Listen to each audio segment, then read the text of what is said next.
Hey everybody, welcome to this episode of TRCOA's Behind the Groove. If you're here live, please introduce yourself and ask questions in the chat as we go along. This episode is sponsored by Stinson Recording Studios. Also, if you find this content useful, please like this video, and if you are new, please subscribe to our channel.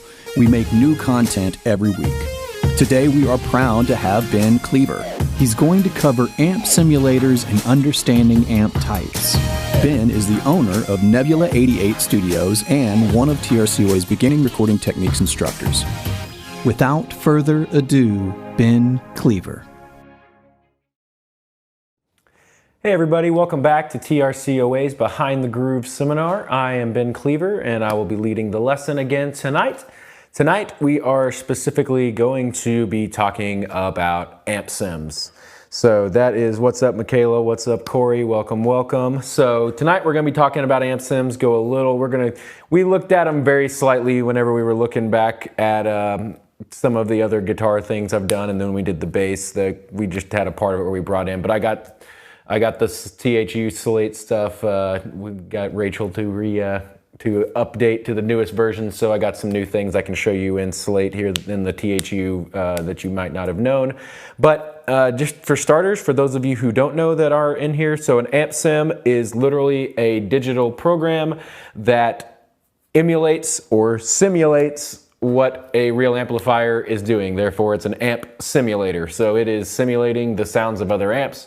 We're going to go through here and look at some of these. So another thing we're going to look at tonight, besides just saying, cool, here's an amp sim, like I got a bunch of different styles that I've tracked here that we'll run through, and are going to look at different types of amps that are good for each of those. I know sometimes on this front, me being a guitar player, I am super familiar with all the amps that are out there, but somebody else who may not play guitar avidly as I do may not be aware of just all the like what the different, like when you're seeing a different brand or what type of amps they kind of make, what kind of tones they make, what kind of genres and styles these different amps kind of fit in. So this should help anyone that if you do know that, this is a little bit more just reiteration on that. And for those of you who don't, hopefully this will get you a little more familiar with amplifiers as you're working with different genres, different styles, and different players.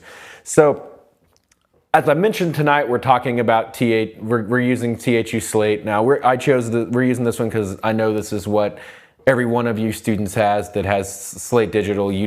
If you don't have this, it's completely fine. There is tons of other amp sims out there that are absolutely fantastic. There are some that you would find you probably like better than this, but there are different price points, there are different styles. I mean, this stuff sounds great, especially since they've added a new feature, which is like a remastered cabinets in here, which makes everything sound much more modern and brighter and present in your face, and we'll look at that as well. But some of the other really big brands, I mean, Neural DSP is like leading the league in this genre, but it's not like their stuff's very specific. You're like buying an amp type with them, and it's pretty pricey, but it sounds fantastic. You have the Native Instruments Guitar Rig. We have, Plug-in Alliance has a bunch of their own heads that they have made emulations of. Universal Audio has made ones that they have emulations of. So STL, there's a bunch of different guitar amp sims out there that you can use that you may like better, or that you may, that you just may find fits the way that you work with. So all the stuff we're talking about of dialing in tones and things on the amp, this is going to apply to the same functions will apply to how the amp works. Now, there may be slight differences within how something operates within plug-in to company, how they make it, but the main knobs on the amplifiers are going to work the same, and they're going to be emulating the same style of amplifiers too, because these are real brands that these companies are emulating. So, all right, looks like we got a question here. So in the Slate All Access Pass, Corey's asking, does it automatically update, or do I need to go in and update myself? With the Slate stuff, Corey, you have to always go in and update. And the only place you can go to update is to go to their website and go to their installers. Usually they'll send you an email about when they have a new thing coming up, But also if you just go to their website, log into your account, go to installers on there, you can see which ones say new. Like literally THU has a big giant new thing next to it right now, and it's like in gold compared to where everything else is white and it won't say new. So like the most recent two things, because I just happened to look at earlier today, was THU Slate, and then if you haven't updated, the Infinite EQ. But yeah, you gotta always go in there. I don't know any plugin company that actually just on this turn while you're asking about this, I don't know any plugin company that automatically updates their plugins. Normally, like now Slate doesn't have a like their own like plugin application controller. Like I mean, Waves has their own Waves Central that you download and update stuff from, and you just go in there and click update on your plugins that you have in there. I mean, Plugin Alliance has those, Universal Audio has those, so different, but I mean, you always almost have to always go update the plugin, because the last thing you want is for someone to change a plugin and update it without the engineer knowing, and then they have a different version in their session from something else that may throw something off. So it's basically, unless you did and went in and set something up specifically that you were able to set it up to automatically update when it came in there, you got it. Nice, there you go. So that'll give you something to download while you're doing this. There's probably a ton of them on there. You can probably see, like, if those of you who don't have, we're just talking about Slate since y'all are all in here, like, you see at the bottom of like under the Verb Suite Classics too, there's extra, they have a bunch of extra new Verb Suites down there with like the 3000s and the Burkastis and stuff. So absolutely always check your company's websites like regularly. Basically every month I go to like every company that I mainly use and just check my account and make sure there's nothing that's out of date or something that has an update. Most of the time I have emails that come from them, but that's something I would encourage y'all to do, is always check in on your stuff and your accounts. So, all right. So now that we've talked about all those different ones and where you can do updating and answered Corey's question here, we're going to we're gonna go ahead and get in and take a look at these. So just so you know, like I have a bunch of different styles here that I went in and did. So I have some clean strum going on here. I got a picked song. I got a finger picked version. I got some jazzy kind of chords going on here. Got some pop punk kind of feel stuff here. Then got like some heavy stuff feeling here. And then kind of like a classic rock kind of blues, just, you know, retro old kind of sound that you might go for more vintage kind of sound. And then I got bass, and we'll talk about this because I actually made this with a program and just played it, but I'll show you how we can actually split this to mono if you decided you wanted to. But you can always take stereo things that are like bass plugins like this and just make them mono by moving the center part here to the middle. But we'll talk about that more when we actually get down to the bass section. So outside of this, just before you get into using an amp sim, anybody, you need a clean DI. So we'll just take a listen to this first DI we got up here, which is going to be just some clean chords. So this is the DI.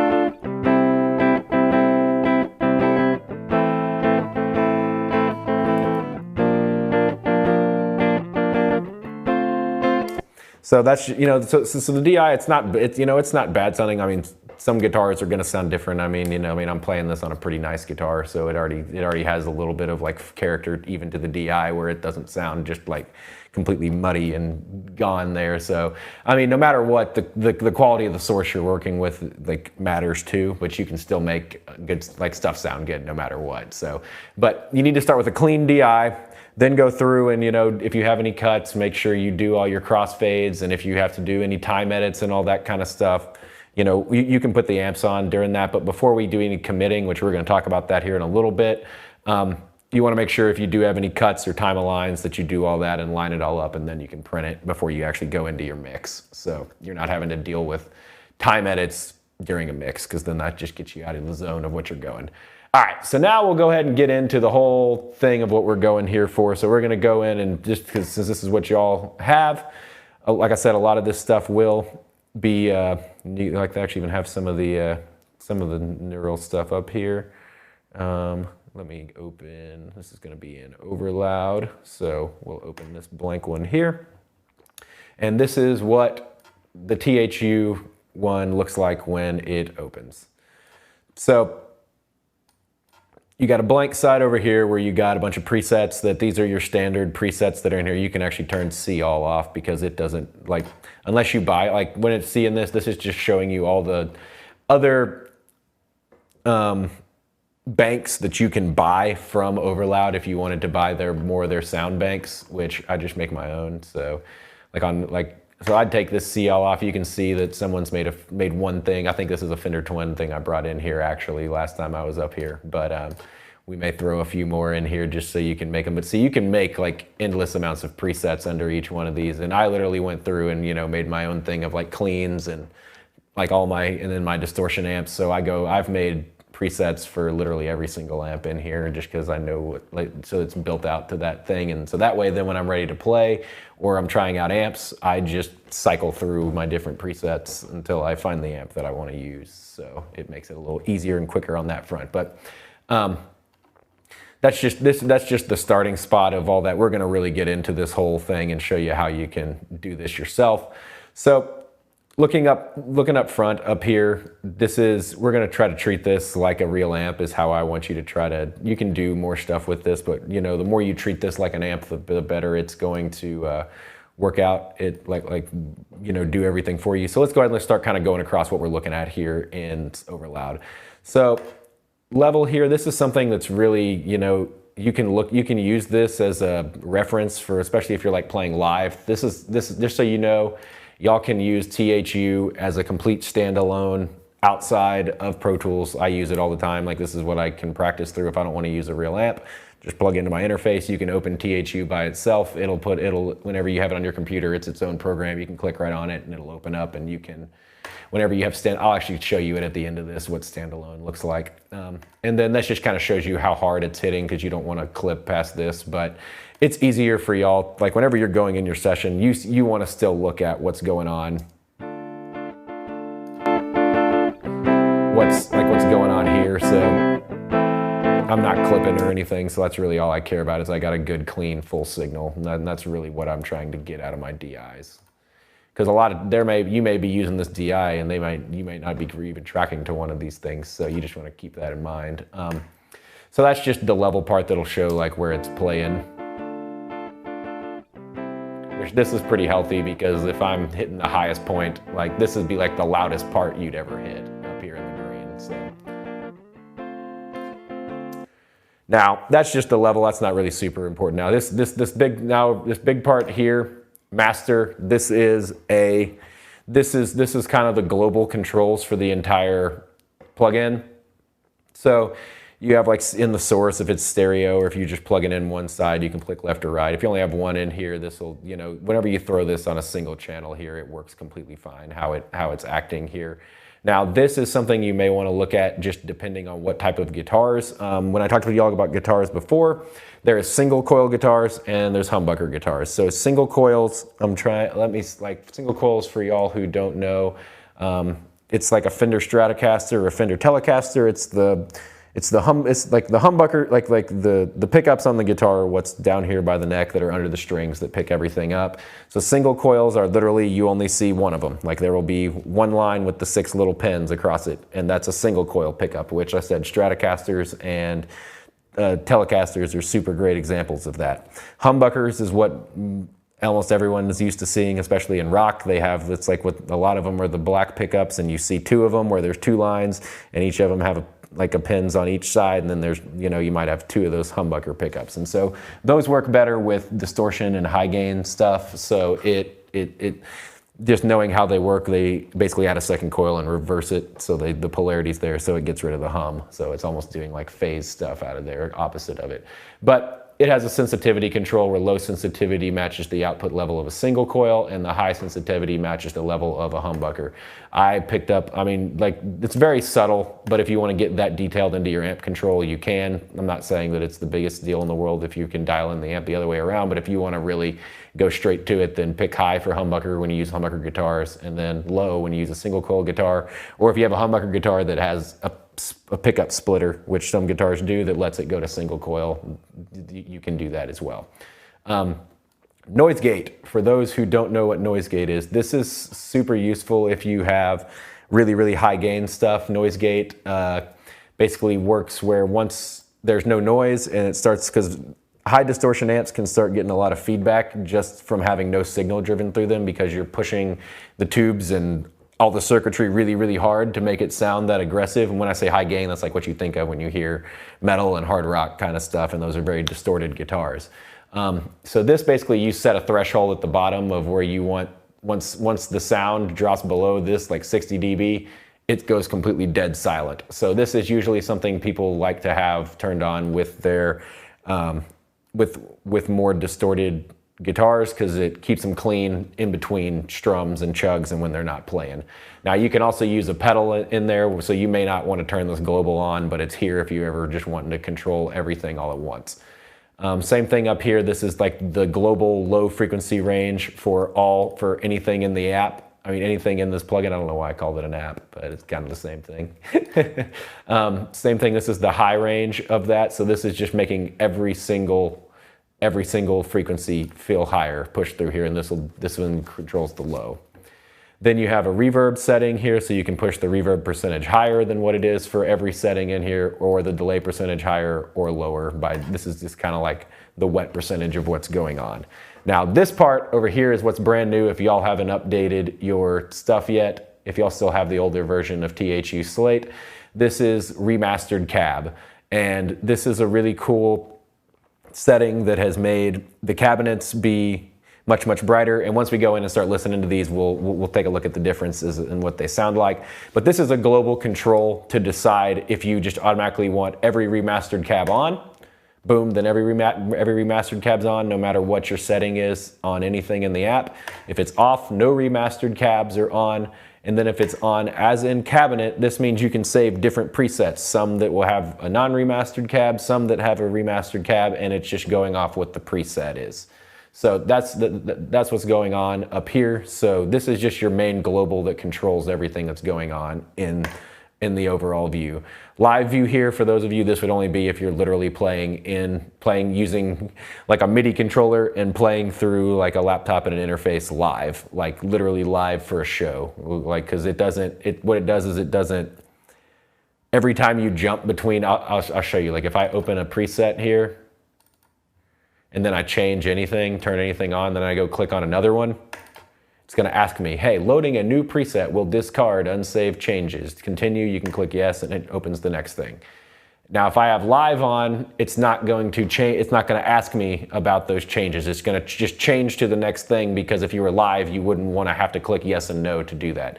So anytime you're in a studio setting, definitely never press this button. But just, you know, that's what that, I mean, even when I'm practicing at home, I honestly never turn this thing on, because I like my settings to be where they're at. But this just so you know what it is, this is what it does, and it preserves MIDI information as well if you have a MIDI controller plugged into it. Let me clear this again, go back to a blank section, which any of these empties always just take you to a blank section. So, okay, so then up here we have our tuner, which lets us just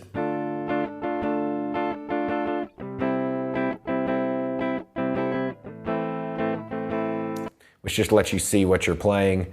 Mute up here does exactly what it does. It literally mutes sound from coming out here. Switch this on for silent tuning. You can actually go on here and actually do a setting, and if you want because how tuning pedals normally work in live scenarios is they usually mute whenever they turn them on, and you can click a thing to turn them off. But if you check this little button right here, it automatically turns mute on when you turn the tuner on, so you can see they connect. So that's just kind of a cool little thing you can do too, for those of you who are used to doing that.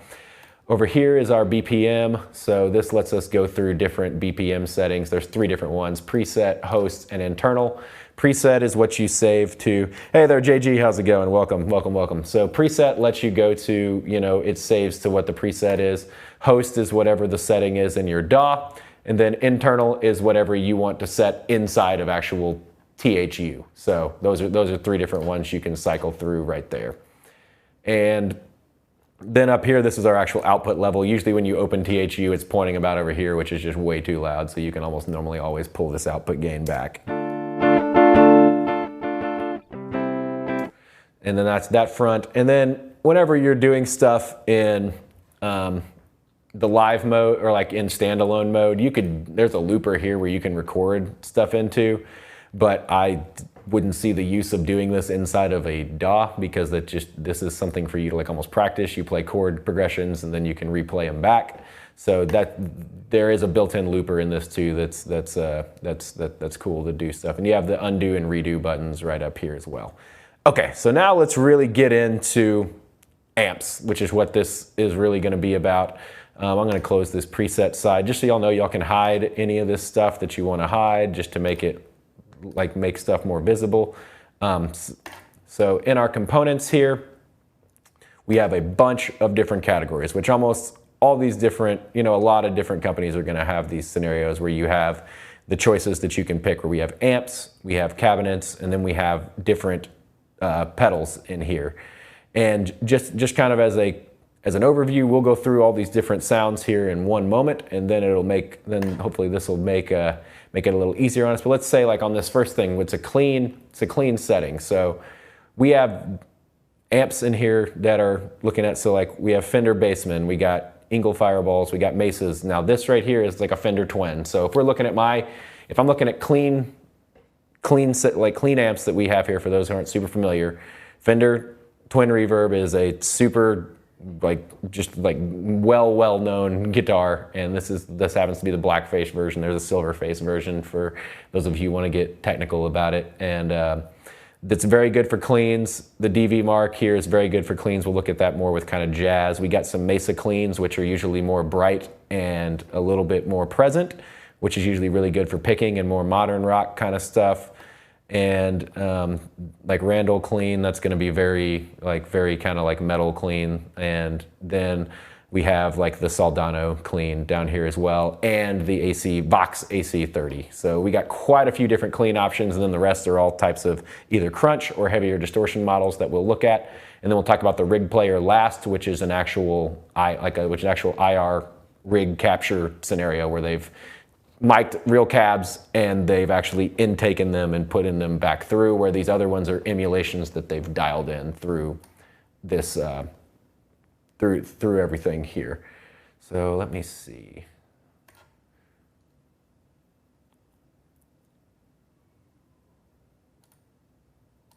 All good. Because sometimes this will, ask you to bring in a duplicate of what's going on here. Like, it'll usually ask you like, hey, do you want to have the matching cab on here? Like if I probably went all categories and maybe did that, it might not. This is how you just throw anything away. You can just drag it right over there. And then now if we wanted to add the cab, we can go just to the cabinet, and there should be the dark face cab right next to it. And now all of a sudden we got our matching cab with a microphone up here that looks just like we are just like dealing with a real amp here. So now if I have that on,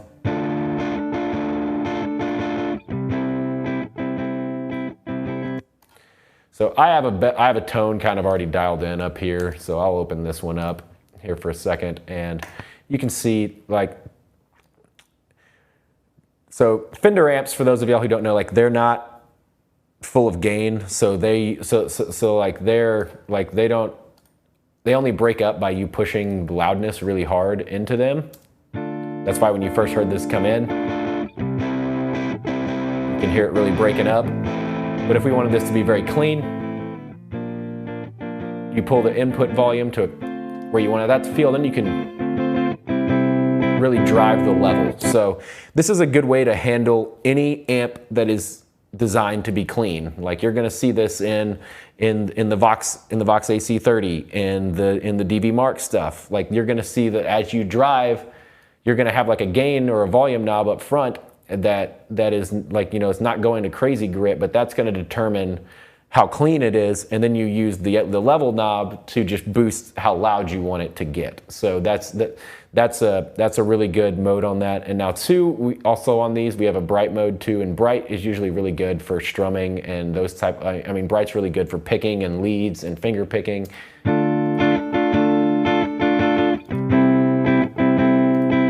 And we can use that on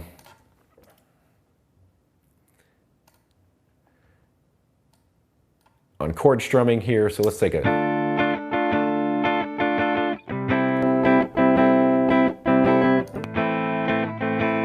and then just like you would think on like your EQs, we have bass, middle, and treble here, which allows us. Yeah, we're definitely about to listen to a Vox right after this too, because it's very it's more like spanking clean, kind of like it's very, very clean. So like Normally when I'm dealing with guitars here, like you'll see, like I usually try to roll the bass and control that and then really listen to where I want the middle and the treble to be.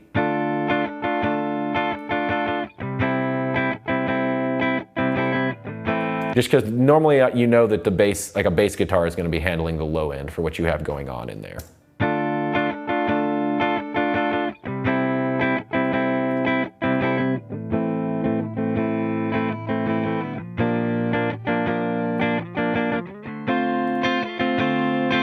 See how bright and forward that makes it when I put it on the bright setting.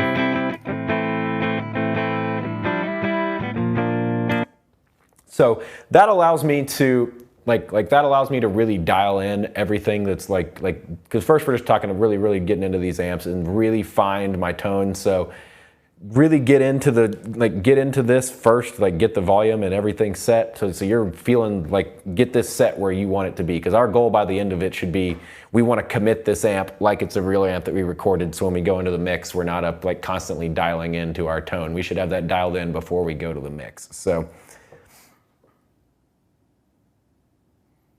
yeah, JG's ask also has a lot to do with volume with the guitar volume control. That is definitely true. Sometimes with the amp sims, it's not as responsive as it may be when you're going into a real amp when they're doing lots of the kind of volume rolls on those. So with amp sims, you know, I kind of typically, a lot of times I'll push the guitar almost as hard as it can be to go in there since it's a blank DI, and then try to dial it in from there. But what JG is saying is absolutely something that players do all the time, is use volume swells and using their knobs on their guitars to control those. Or they'll use a pedal, which you can actually connect a MIDI pedal and run volume pedal through this as well to do the same type of things in those swells. So another thing I want to show you on this, just because I want to make sure you're comfortable going around THU and Slate, is anytime you can see I have a bunch of stuff in this chain. I have all of it turned off right now. It's just a bunch of different pedals besides this compressor and a little EQ going on up front. You know, you can just, down here, you can just directly click on any of this and it lets you jump around really fast without having to try to slide around or zoom out and go click in on a new area. You can keep the zoom where you want, and you can just click anywhere in this space down here to reach any of these effects and anything, jump around really quick on your amp. So now that we've talked about just, you know, dialing this in and going to that front, there's actually a setting on here that's very cool that once you have the settings, like we can go in here and we can open this gear and we can get so technical with our amp tweaks at this point. We can even come in and switch tubes that we want it to be. Now when you see the check marks here, that's just what this amp like standard comes with. But we do have different ones, from an AX7 to an AT7, which is a little bit smoother, lower gain. Silicon, which these are what's in a lot of like pedals that are in. You can hear it's not. You can hear it's not as bright when I switch to that tube. The silicon ones are pretty bright.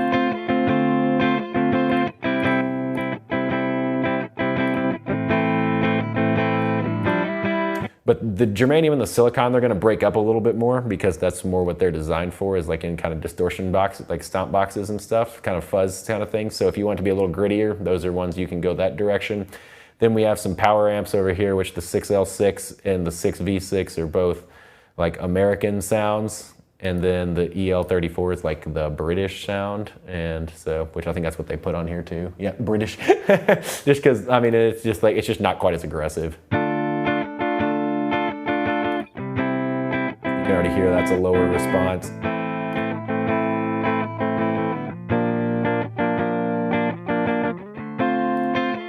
So this is way brighter, but this is more mids. You can tell all the British stuff is a little bit warmer, so that's just kind of their style down here. And then we have some of the, these are some specific special ones that I'm not even super familiar with these tubes.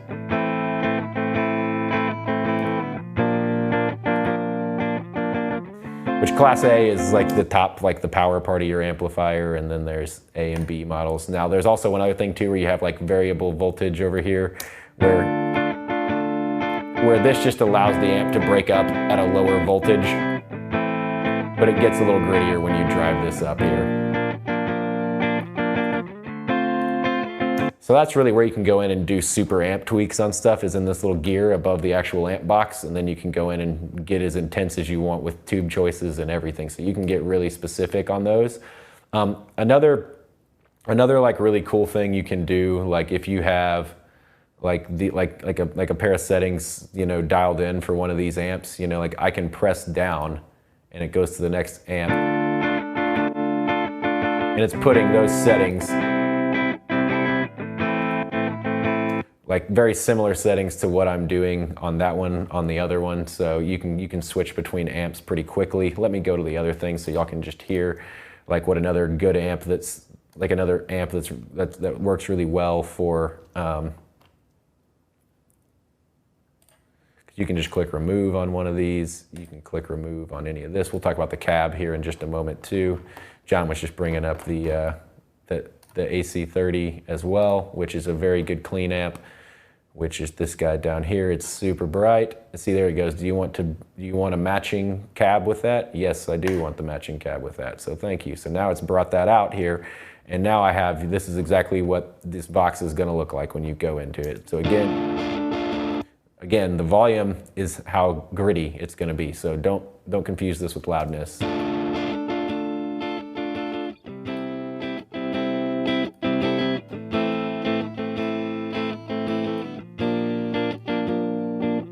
This is like a, you know, like a high cut filter basically.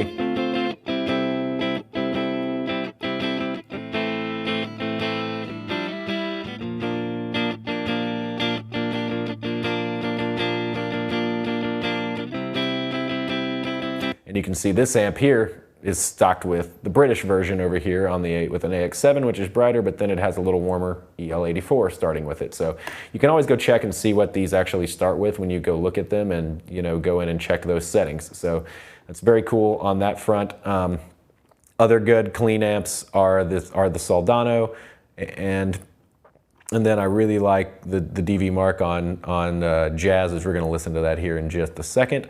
Now let's take a look at our cabs, since I just want to make sure y'all are very comfortable with using around this. So it seems like everything's pretty straightforward okay so far for what's going on what the knobs do on the amps. If anyone has any questions, please ask them. Now on the amps here, we can move this, treat this just like an amp, so like just like a cab. So we have microphones on here that we can move around. All these other plugins are any other amp sim is gonna have the same thing, where you can go into the cab and move the microphones around. And these mics emulate real mics that we have. So you can double click on the mic and you can see all these different ones that are up here. Now you kind of got to know what they are. We have an Austria Gold 414 and an Austria Silver 414. So these are the 414s. You have a silver version and a gold face. This is a C12 tube amp. So then we have some of these, like we have the Coils, which is ribbons. I believe this one is 1, 2. Then we got two mics then we have the KM184s, like ones you're used to seeing. You got a UFET U47. This is what you're used to seeing as well. There's a U87 on the U87 there. So we have a lot of, here's a 121 for a ribbon, which these sound great on guitars.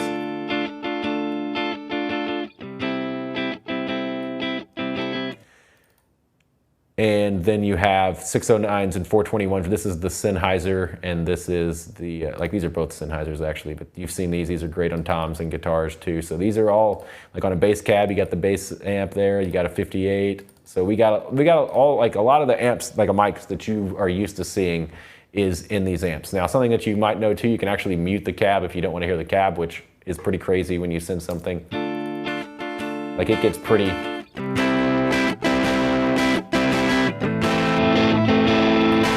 like stuff gets really unclean when you don't run it through a cab. So this would be something where you're really trying to do this as an effect if you're not going to be using the cab, like on a vocal or something that's just going to sound really blown out on purpose. So, but you can just mute the cab just by doing that.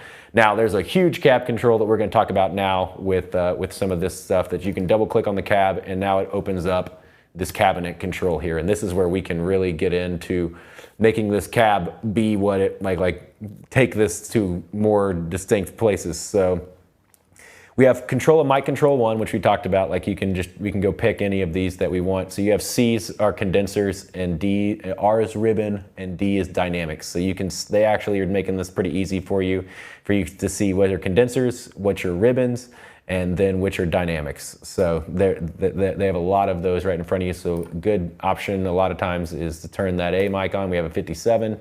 I can go grab, let me grab a 121, which is pretty great for the other mic. And if I want to turn that mic on, I just, give it some volume here. And now you're going to hear the difference when I bring in a second mic. Like if I put this, I'm going to put this a little over the bright too.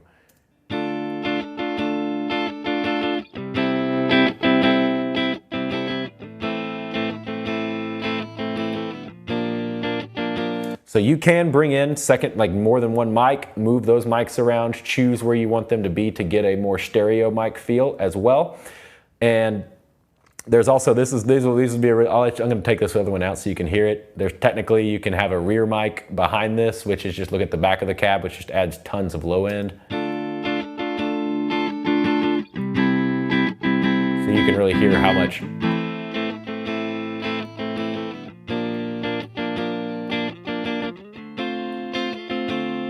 So if you were like, this is something you'd kind of like mix in if you wanted to feel a little bit thicker, and this is, obviously this is with any tone type. This is more overview, then we'll just look at the tones at the other styles. Then we have another one that's a 45-degree mic that's like off axis, so it's not going to be as present, but it's adding tone in there.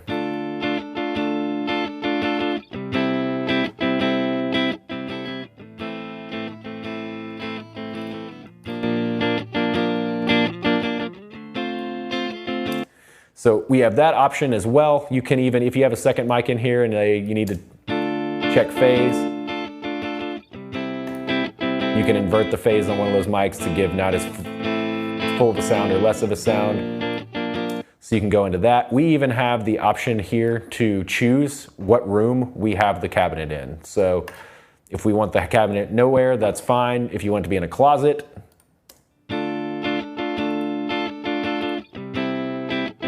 dead room, which feels a little bigger,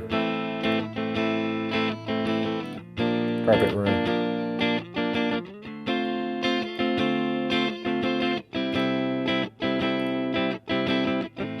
So those are very subtle differences, but I mean the live room is more live than the wooden room. These are more dead than the other ones. So you can actually go as far as you want to dial in ambience for whatever room you want the cab to even pretend like that it's in, which is pretty cool. So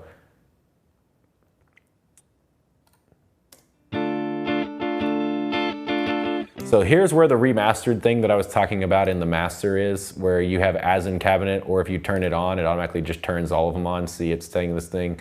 This parameter is globally overridden by remastered cabs parameter in the master section. So if you don't want something to be a remastered cab, make sure it's as in cabinet, and then it's going to be however you have it saved. But you're like, listen to how much brighter and present it makes it though. Off, on.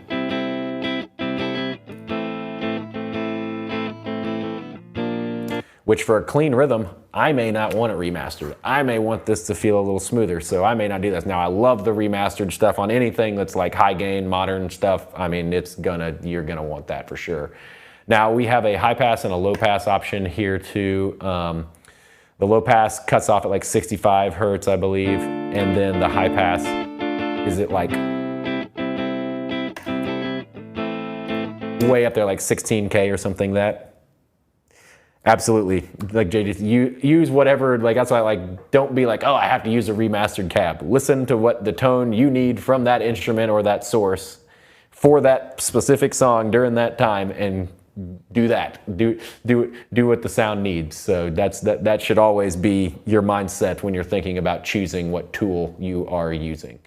So that is going over the section of, of where this is, how to dial in amps and cabs. Now we're going to listen to any of the different sounds that are built into that effect name. Then we have some delays. Now you can do this if you're playing live and doing that kind of stuff. If I'm going to be using this in a mix, I recommend not using reverb and delay inside the amp sim. I would recommend just getting the amp dialed in where you want it. If you have any other pedals that are in front of that, like distortion or gain or compressors or choruses or stuff like that, like those type of effects, like modulation effects, are good on that kind of stuff. But even then, if you didn't want to use do that, you could, that's something you can use with plugins as well. With delay and reverb, I would rather have control of that in the mix with a guitar. as my own send, so that's why I wouldn't print delay and reverb unless you just get some super cool sound that you dialed in from one of these pedals and it is the sound that you're using. Then that's totally cool. So you can see they got like the D delay. This is modeled after, it says original model, but this is modeled exactly after the Boss model. And then there's a digital, a pattern delay, and then a tape delay, which just sounds a little more analog. So those are delays. So you can, and I just highly recommend for any of you who are not super comfortable with, like, familiar with all these sounds, go in and load up or something that you can play over the top of this and just loop something and just start putting these effects on there and listening to what they're doing. So you can see this is actually modeled after a DBX 160, which is really cool. You could actually throw this onto a drum, like you could throw this onto a like onto a bus or something and use it as a VCA compressor. But we have other VCA compressors from Slate too. But this one, I really like this one a lot in front of.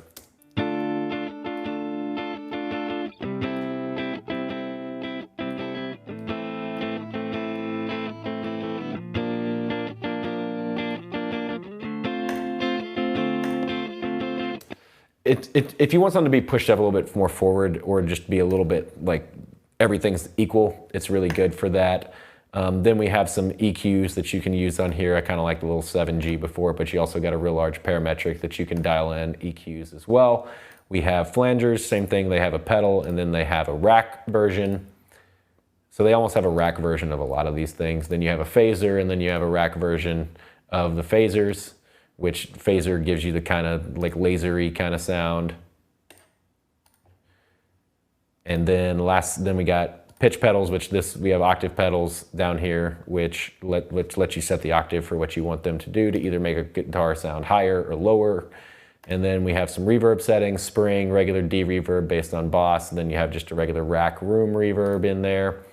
We have tremolo, which is, all these are basically off the modeled on Fender Twin and Vox AC30 tremolos, so that's would be like perfect to put in front of these because these usually come with the.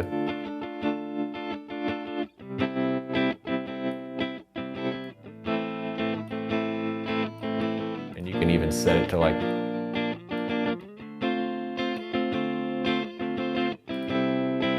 You could set it to go, to timing or any of those. So you got trims, you have so many effects in here, vibratos, which sound really great on cleans as well, because they just add a nice touch. And then we'll kind of go through these little last things here.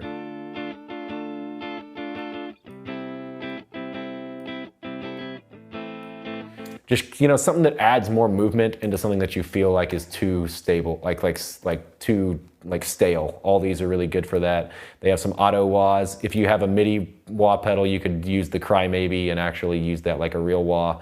But this thing will, basically do pretty close to like what a real wah pedal is. And then this is the noise reduction pedal I was talking about that you can actually dial in. Like if you have, you can actually dial in the gate from a pedal, which this is just like the Boss pedal, which does the same thing, which I personally have that in real life, so it works really well. Then there's a volume pedal if you have the MIDI things as well. So I just wanted y'all to at least be comfortable enough to know what all these pedals do. Then amp-wise, we'll go listen to a few of these things now. So we listened to this one for a while now, so let's take a listen. I have dialed up the bright setting with this Fender Dark Face for this picking here. So let's take a listen to this from like what we were using. Let's just listen to this, the difference between a Fender on the strumming and the AC30.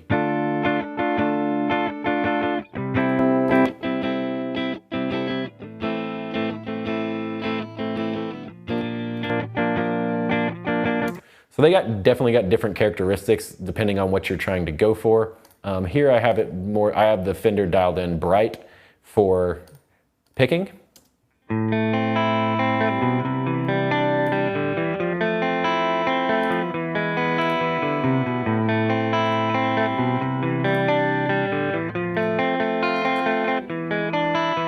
I got a 121 and a 414 going on here with just a little EQ in the front and a little compression. See how it just pushes it up front and keeps it very level. So that works really great on picking. Another one that works really, really good on picking. Let me just copy this down right quick. Another one that works really good on picking too, like I'm a big fan of the Mark Clean right here. Like they sound, I really like how it sounds. Let's see if I can get it to. I mean, this is super good for jazz too.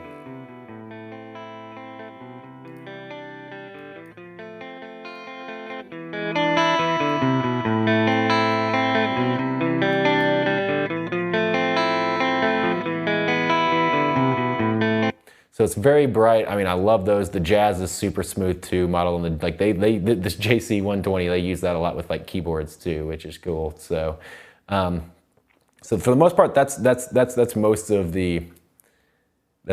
those. Now they actually do have, if y'all for those, we'll look at this on the bass too, but they actually have a Sans amp built in here too. So now that's some of the cleans that I really like on those fronts. Now finger picked here, oops, where it's a little bit. This might be one where I would pick.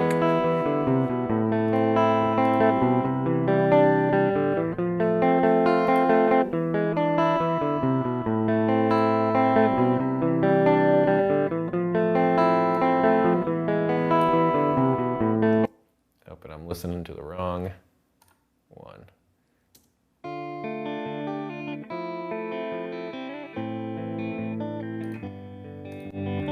You can see I can undo all my moves from up here because I moved that faster than I meant to.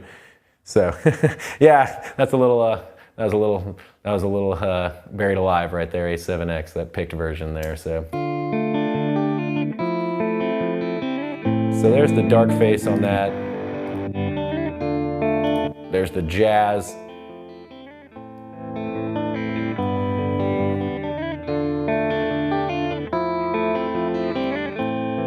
Like that one too. Then we have, these are all a bunch of distortion ones that are going through here, but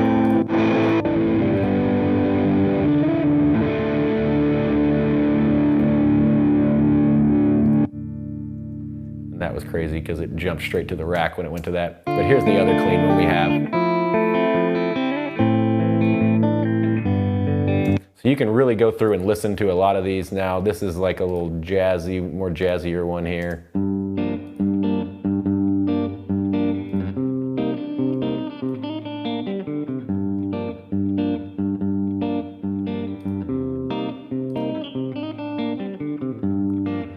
So the Mark sounds really good on that. The jazz one's also going to sound good on that.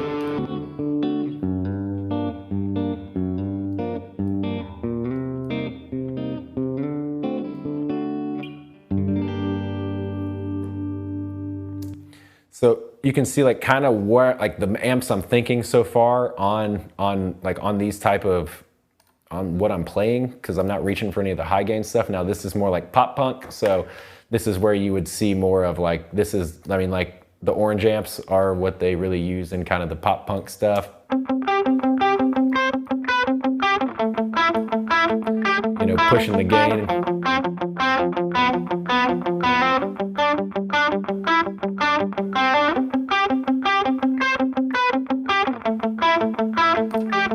I'm going into like a Marshall cab over here with 57 in them. And in front of these,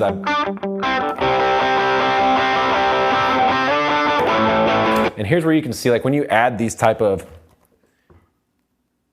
absolutely. I mean, it's to some extent, like, that's why a lot of times when I'm recording these, I will record into an amp sim of some type. I'm not recording the amps, like I'm recording, I set the DI level.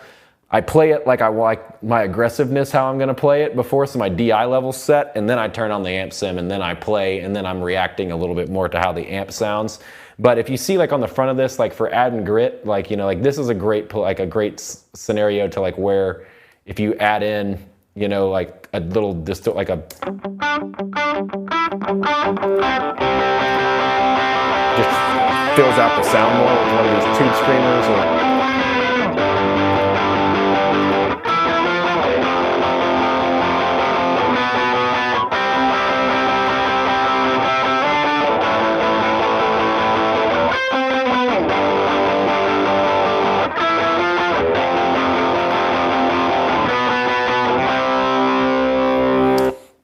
So they give you that, yeah, the orange is great. I mean, it sounds like they sound like any of that kind of just driving rock kind of stuff. Like it's perfect for that. You could even use, you could use more of the, like the Marshall sound in this too. That would sound completely fine, which is like all these are modeled off Marshalls. Like any ones that kind of have these gold face look to them, these are all modeled off Marshalls, which is very like classic sound of what all these are going for. Because like, let's see, let me switch this to like if we go to a Marshall sound, let's see what we get from.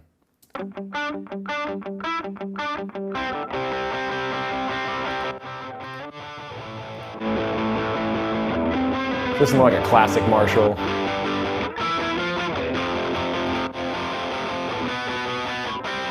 So they're just getting more and more modern as I go up with these through the 800s, and then the other ones I really wouldn't use for, this type of thing, but that, like I really am a big fan of what. But the Marshalls are just, I mean, the British ones, the oranges are just known for being like in your face. Rival Sons band for Orange Sound. I'm not sure if that's a band or not, but there's. Basically, if you go look at like any type of punk band or anybody coming from Britain that's doing that kind of rock stuff, that's what they're using. And here, this is kind of more in when I'm getting into heavier stuff. Like I said, I was just trying to play a bunch of different styles so y'all could hear. This is modeled off the Mesa Boogie rectifier.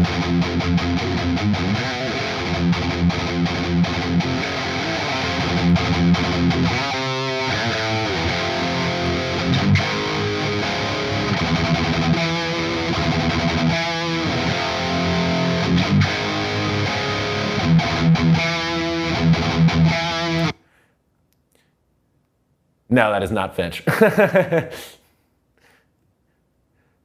Oh, you're saying the other song. It sounds very similar. I can tell you that, like it was an old one of my first band song that we played. I mean, we kind of had a little pop punk influence in there, but it's got a little similar feel to that, Corey. Most people probably don't even know who Finch is. I'm surprised you even picked up on that, but we probably wrote that song like 15 years ago, so who even knows at this point.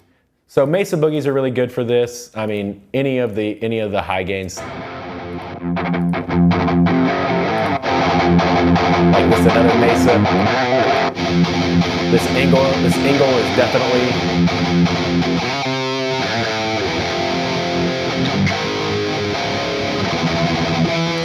I will have to look them up. Rival Sons. I will have to check them out then, JG. I'll take your word for it. So, so I'm trying to find, go through any of these amps that have, any of the ones that say, just like everything on there was distortion that we talked about. The only one now that we haven't touched on distortion now is the Bogner Ecstasy way down here, which Bogner is known for making heavier stuff too. So it's going to make me go through the... Randall T2 is very good for metal as well. This one right here.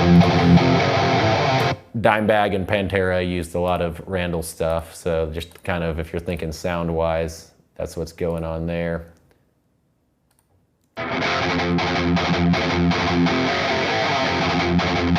So there's the Soldano distortion.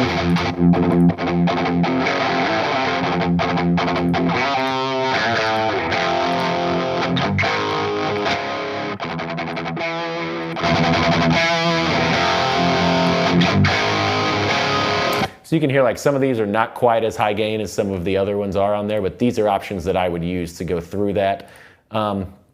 Lastly, we'll look at these over here.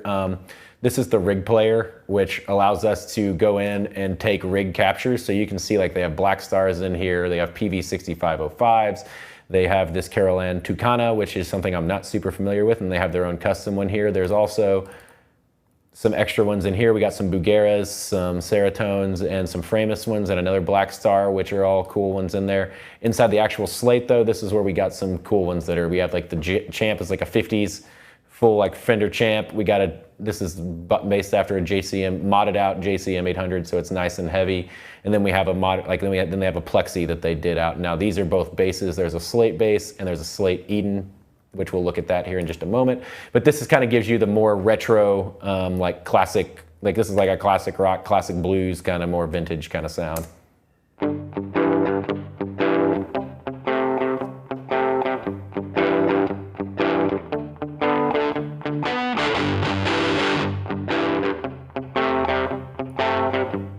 But how this works though, like you can probably see this a little, like there's like inside the rig thing, it doesn't break apart like a cabinet. You just pick the matched cab and you pick it, because these other ones, like I said, are made as emulations, and this is ones they actually went through, mic'd up, ran through a program and like took every single thing the amp could really do, and these are recreating the real amps in here.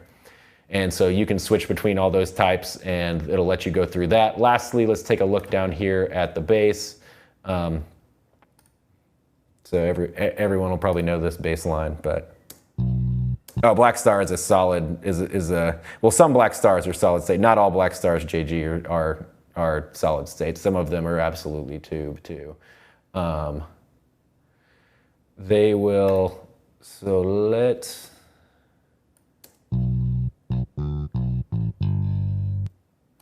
so this is just like the DI.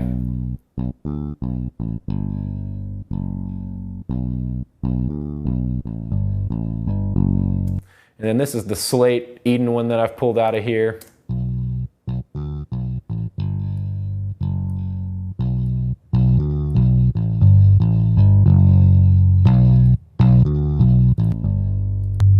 Just gives it a lot more drive. Like if we wanted to listen to the other one, the other bass classic is a little more like gritty.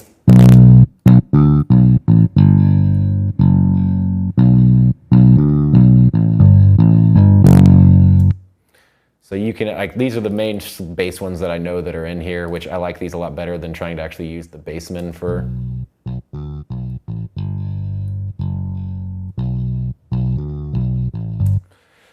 You can on all the other ones, JG, that I was talking about, you can't actually change the speakers that are in the cabs. No, you can just choose what you're pointing at. They didn't go that far in depth with all of these on this one. Let me open up the Sans amp right quick, because we can technically make this I'm gonna get rid of this, because this is their like Sans amp reamp. But we do have, but you can pick your cabinet, but I can't select what is in.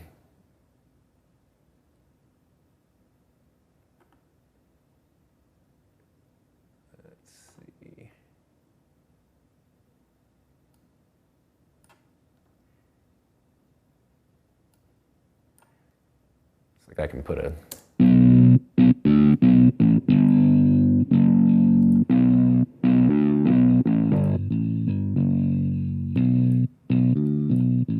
then you can use this like a Sans amp, kind of like I showed y'all last time, if you wanted to go through this front and then go through an actual cab. But yeah, unfortunately, like once you go to the cab, I can choose the mics and the room it's in, but I can't, and what mics are on, but I can't go all the way to, selecting what's going, like what, to what actual speakers are in there.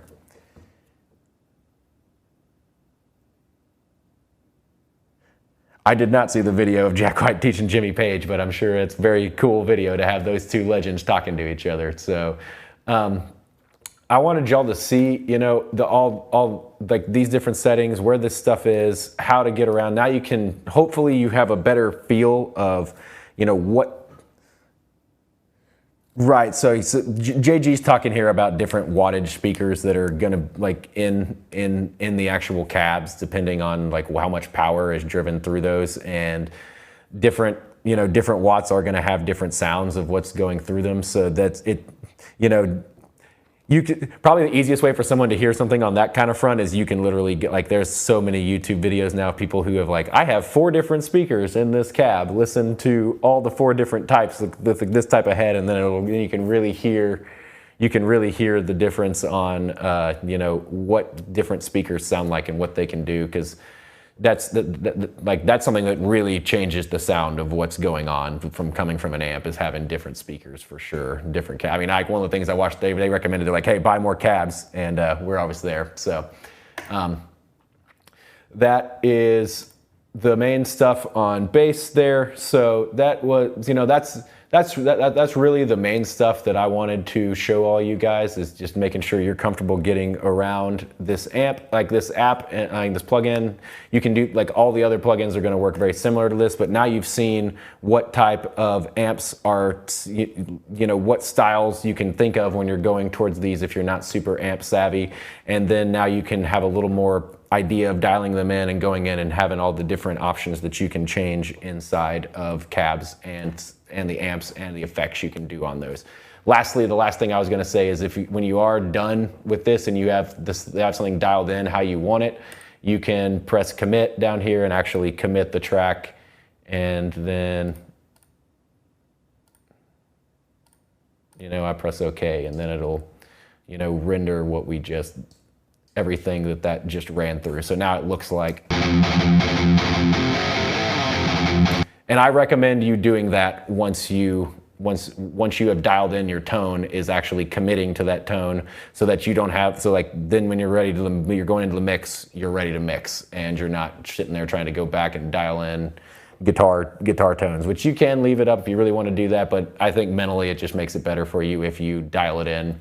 Then once you're set on your tone, go commit it. It's not like this track disappears. You can hide it and make it active. And if you really, really, really need to go back and do it, you can obviously go back and do that. But the more that you kind of commit to your tones, the better I think you're going to move forward and get through your mixes faster. So that's how I would end this. And so thanks everybody for watching this tutorial. Hope it helps y'all out and with your projects moving forward.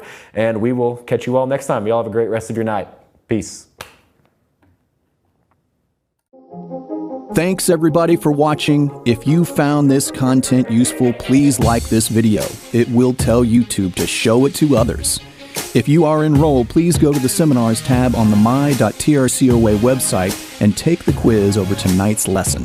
And if you need to book one-on-one time with an instructor, text 512-231-0344. If you aren't enrolled, go to trcoa.edu to find out more information about what we do. Also, please post in the chat subjects you'd like to see for our upcoming live streams. And as always, subscribe to our channel, and we'll see you guys on the flip side. Bye, everybody.